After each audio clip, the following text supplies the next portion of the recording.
हमारे राष्ट्रीय अध्यक्ष अखिलेश यादव जी ने पीडीए लेके चले हैं पिछले आम चुनाव में भी, उससे सभी जाति धर्म के लोग हमसे जुड़े, हमारी पार्टी से, चाहे बैकवर्ड समाज के लोग हों, दलित समाज के लोग हों, और चाहे अल्पसंख्यक समाज के लोग हों, और चाहे स्वर्ण समाज के लोग हों, ये सभी लोग जुड़े एक हमारे राष्ट्रीय अध्यक्ष जी के व्यक्तित्व को देखते हुए, जिस तरह से उनके कार्यकाल में विकास हुए उसको देखते हुए, जो विनम्रता उनके साथ है, लोग उनसे खुद ब खुद उनकी तरफ आकर्षित होते हैं।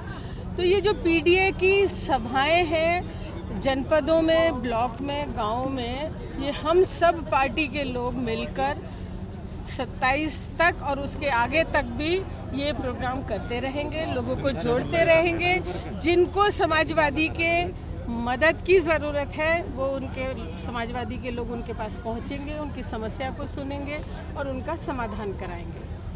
अच्छा, महिला बिल की बात चल रही है इस समय सांसद जी, 28-29 अप्रैल को आरक्षण बिल के विरोध में जो नहीं निंदा प्रस्ताव लाया जा रहा है यूपी सरकार द्वारा, तो क्या समाजवादी पार्टी इसमें शामिल होगी या विपक्ष में रहेगी? निंदा प्रस्ताव जाहिर सी बात है विपक्ष में रहेगी। ये सिर्फ और सिर्फ लोगों को, महिलाओं को धोखा देने का काम कर रहे हैं। जो बिल पहले से ही स्वीकृत है, जो आज भी स्टैंड करता है, ये उसे लागू नहीं कर रहे हैं और उसकी आड़ में अपनी और चुनावी बिसात ये बिछाना चाहते हैं। समाजवादी पार्टी गठबंधन महिला के आरक्षण की विरोधी नहीं है, 1% भी विरोधी नहीं है। पूरे विपक्ष की मांग है कि आरक्षण, महिला आरक्षण लागू हो, लेकिन जो ये डीट लिमिटेशन इनका बीच में घुसा दिया, उसका विरोध हम लोगों ने किया है। महिला आरक्षण का विरोध समाजवादी पार्टी ने नहीं किया है। अच्छा मैम, ये 7 राज्य जो चुनाव चल रहे हैं बंगाल में, क्या इसका फायदा उठाने के लिए ये सब चीज़ें की गई? बिल्कुल इसीलिए किया गया है। भारतीय जनता पार्टी की परंपरा है, हर चुनाव से पहले कोई ना कोई षड्यंत्र करके ये लोगों को गुमराह करने का, राजनीतिक फ़ायदा उठाने का प्रयास करते हैं। उसी की कड़ी में ये एक हुआ है, वरना ऐसी क्या आफत थी, इतनी अफरा तफरी की ज़रूरत क्या थी कि 5 राज्यों में चुनाव चल रहा है और आप स्पेशल सेशन बुला रहे हैं। सभी सांसद अपने अपने क्षेत्रों में कन्वेंसिंग में लगे हुए हैं, चुनाव में लगे हुए हैं, और एकदम से इन्होंने सदन बुलाया। ये सिर्फ और सिर्फ महिलाओं को गुमराह करने के लिए किया है। ये महिलाओं की को आरक्षण देने वाली, उनको समानता देने वाली सरकार नहीं है। मैं बताना ये चाहती हूँ, भारतीय जनता पार्टी के संगठन में महिलाओं का कोई स्थान नहीं है।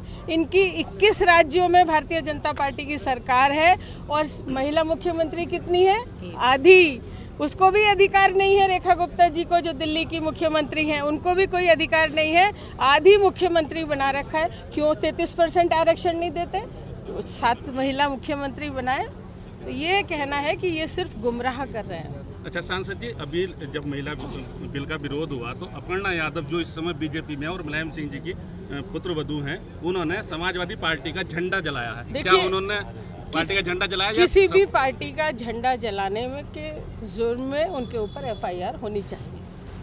अच्छा, एक बात यहाँ इस बीच में ये कही गई है कि जो है बेईमानी से सरकार बनी है, तो क्या इस बार जो है इसका विरोध होगा?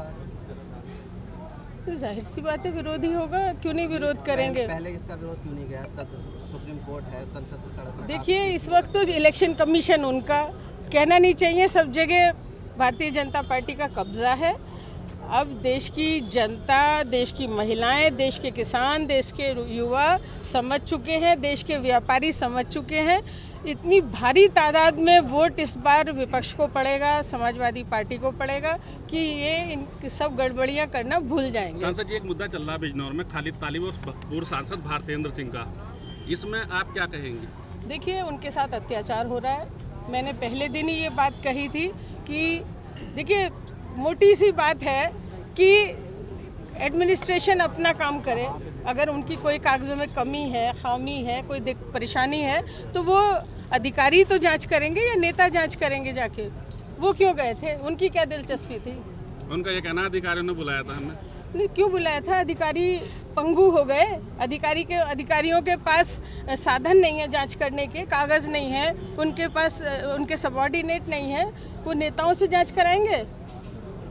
अच्छा, अभी आपने एक बयान दिया था RSS नासूर है। बिल्कुल।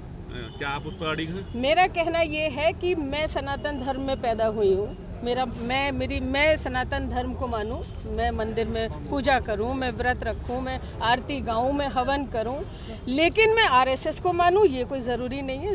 आरएसएस कोई धर्म नहीं है, आरएसएस कोई सनातन नहीं है, आरएसएस कोई आर्य समाज नहीं है। आर्य समाज एक संस्था है, वो अपनी चीज़ों से भटक रही है। वो देश में जब उनके ऊपर से प्रतिबंध हटाया गया था तो इस नियम के साथ हटाया गया था 1949 में इस प्रतिबंध के साथ हटाया गया था कि वो राजनीति में दखल नहीं देंगे, और आज वो पूरा दखल राजनीति में दे रहे हैं और देश में वैमनस्यता फैला रहे हैं, हिंदू मुस्लिम फैला रहे हैं। वो उनकी आइडियोलॉजी से मेरी आइडियोलॉजी नहीं मिलती और देश के 80-90% लोगों की आइडियोलॉजी नहीं मिलती। ये सिर्फ भ्रमित करने की बात है। कोई आरएसएस हमारा धर्म है क्या?